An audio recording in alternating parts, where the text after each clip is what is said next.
Share your thoughts down in the comment section below. Hit the like button, subscribe. Now let's talk science. One of the biggest differences in the overall approaches is that Haney is patiently waiting for openings and Norman is trying to force openings, but that inadvertently creates openings on Norman for Haney to exploit eventually, which is what we'll go through. In this instance, the lead hand is using it to feint, right? So he can disguise the left hook, and he jumps in trying to look for it, but it's not there. Now this is quite early. This is only 30 seconds into the fight, so he's looking for big left hands either off the 2-1 combo or off the left hook, off the leaping left hook in particular. So we're gonna look at that. Part of the buildup also is frustration, right? So Norman is getting more frantic trying to make entries to get to Devin Haney because Haney's hard to get to with just his jab, right? Haney's sitting right at the edge of jab range, and he sees the jab coming, pulling back just slightly, and it's very hard for Brian to get a beat on him and really walk him down conventionally because that pathway is being taken away because the jab isn't landing. Thus, a reliance gets established on shots like this, the leaping left hooks, which at first, will catch Haney off guard, but eventually if he keeps doing it over and over, the pattern will be established. Before Devin starts responding to the leaping left hook, he's already looking to counter that jab. Brian Norman feints a little bit. Devin backs up, expecting the jab to come out. And then he sees the jab right before it's about to come out. There's a little bit of a telegraph.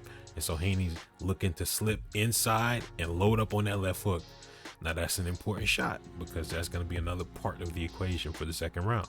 Now, one instance where Brian is successful with his left hand is kind of the opposite of what he's been having to deal with, which is he catches Haney backing up on the exit of leaving closer range. Instead of trying to get to Haney, Haney is trying to get away from him, and so he's able to catch him going backwards.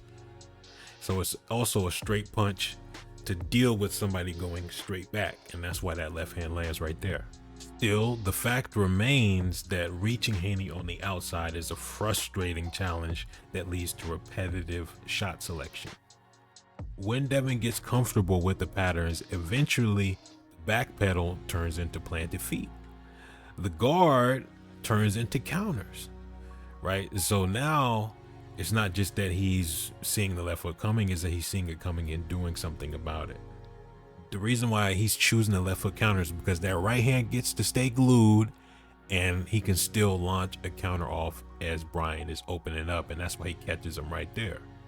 Devin is starting to favor that left hook counter as a viable response more and more to Brian Norman's entries. And you see he kind of loads up onto his right side, which kind of puts him inside of the left hook rather than standing up straight and aligning his chin for the left hook, which we'll talk about that in a second. But also it loads up weight so that he can have full power behind that left hook when he comes back up. And you can see he's throwing a tight short shot in contrast to Brian's more looping wider shots. Then the moment comes. Haney stands right in front of Brian Norman, right? And it's quite strange for the boxer and mover to stand right in front of the kind of brawler and bruiser, although Brian's not just a pure brawler and bruiser, but for the sake of this stylistic matchup. But obviously he's not just doing that for no reason. He's setting a trap. And as soon as Brian shows any sign of movement, like stepping forward, he sinks down to get inside of the potential left hook of Brian Norman, get out of position and load up his own left hook, and they both land. But the difference is Haney is moving away from the shot, and Haney took some steam off just by moving his head as well, whereas Brian Norman is completely stiff and he's right there.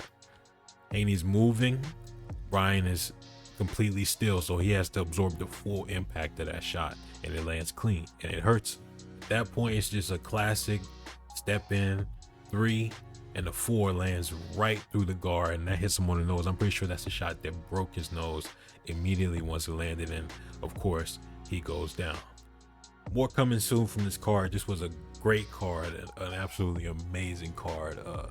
Ben Rodriguez performance, Abdullah Mason and Sam Noakes, David Benavidez running through Anthony Yard. It was a lot of great stuff on this card. So there is more analysis of this card coming soon, Fight Scientists. And instead of Eubank Jr. versus Conor Ben, which I said I was going to do, I got something else planned that's going to be way better.